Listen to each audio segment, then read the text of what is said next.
첫 번째는 교사가 문제팔이입니다. 현직 교사 249명이 사교육업체와 결탁해서 문제를 내답한 사실, 그러고서 거액을 받은 사실이 감사원 조사 결과 확인이 됐습니다.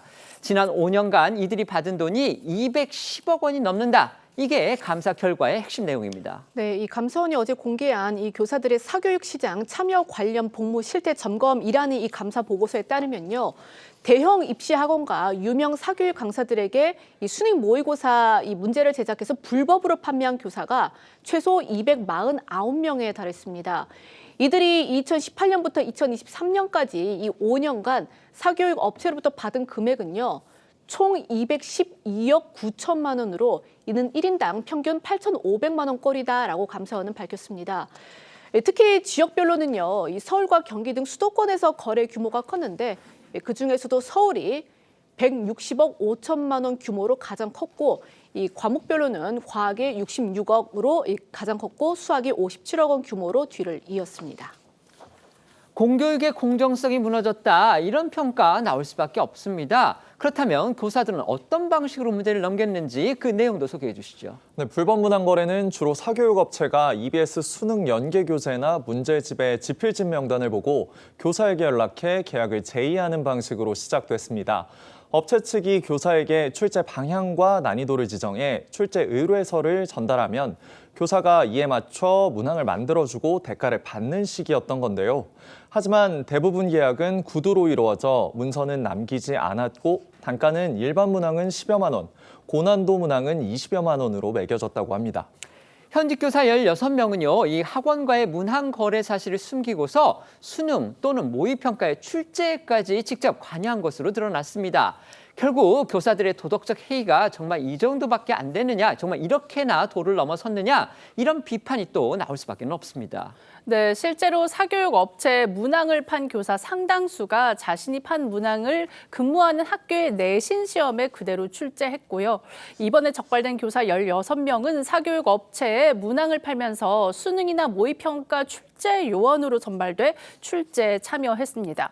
평가원과 교육부는 수능과 모의평가 출제위원을 위촉하기 전에 후보자가 최근 3년간 수험서를 집필해서 시장에 내놓은 적이 있는지를 확인해서 그런 후보자를 배제시키는데요. 이 16명은 사교육업체와의 문항 거래 사실을 숨기고 출제위원 선발에 응한 겁니다.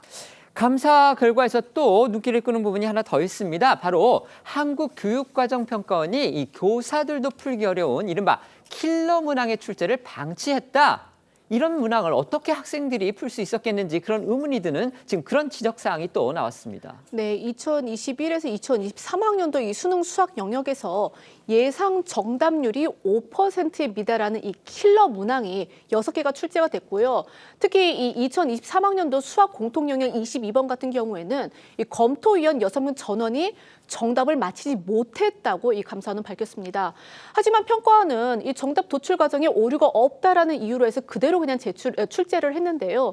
이처럼 이 목표 정답률에 부합하지 않는 초고난도 문제, 그러니까 이 킬러 문항이 2021학년부터 이 3년간 수능 수학 과목에서 6차례나 출제됐던 것으로 이 감사원 감사 결과 확인이 된 겁니다. 이에 감사원은요, 이 공교육 교육 과정을 벗어나는 이 킬러 문항 출제를 방치해서 불수능을 초래한 평가원에 주의 조치를 내렸습니다. 이번 감사는요, 윤석열 대통령이 취임 초에 이른바 학원과 교사의 그 이권 카르텔, 이걸 혁파해야 된다, 감사가 필요하다, 이런 지시에 따라서 이루어졌는데요. 결국 감사 결과 그 이권 카르텔이 어느 정도 확인이 됐다, 이렇게 볼 수가 있겠습니다. 자, 그렇다면 불법 문항 거래를 한 현직 교사 249명에 대해서 과연 어떤 징계 또 처벌이 내려질지 그 부분도 말씀해 주시죠. 네, 감사원은 교원들이 사교육 업체에 문항을 제작, 판매하고 돈을 받는 행위는 국가공무원법과 청탁금지법을 위반한 것이라고 지적했습니다. 감사원은 비위의 정도가 크다고 판단되는 공립교원 8명과 사립교원 21명 등 총 29명에 대해 관할 시도교육청에 징계 요구 및 비위 통보했고요. 또 나머지 220명에 대해서는 교육부의 시도교육청과 협의해 적정한 조치를 하도록 통보했습니다. 일부 교사 그리고 학원의 이른바 문제팔이 거래 행위의 실체가 확인이 됐습니다. 자, 이거 어떻게 보시는지 패널들께 여쭤보겠습니다. 먼저 논평해 주시죠. 미국에서는 선배들이 후배한테 자신들이 그 시험에서 풀었던 문제를 족보 형태로 내려보내주잖아요. 네. 그것도 치팅, 즉 부정행위라 그래갖고 퇴학을 맞는데 아, 그렇습니까? 우리나라의 경우에는 교사가 문제를 팔았다는 거 아니에요? 이런 그 부도덕한 행위가 어디가 있겠습니까? 불법적이고. 그러다 보니까 최근에 몇몇 그 불미스러운 사건을 포함해서 옛날에는 스승 그러면 존경과 그분의 교훈을 얻는 대상이었는데 이거는 우리나라 전체 교사들이 도매금으로 이 문제에 대해서 좀 성찰해야 될 상황이 됐거든요. 이 문제 출제는 말입니다. 더 이상 그 사람의 손으로 하지 말고 그 통계의 역학을 통해서 AI를 통해서 하면 어떨까? 난이도를 포함해서 참고해 네네. 그런 생각이 듭니다. 아무래도 가장 큰 문제는 공교육에 대한 신뢰성이 다시 한 번 더 저하될 수밖에 없는 네네. 사건이라는 생각이 듭니다. 선생님에 대한 존경심을 넘어서 선생님에 대한 뭐랄까요, 그러니까 신뢰성이 떨어진다고 한다면 과연 어떤 학생들이 학교에 와서 제대로 열심히 공부할 수 있겠습니까?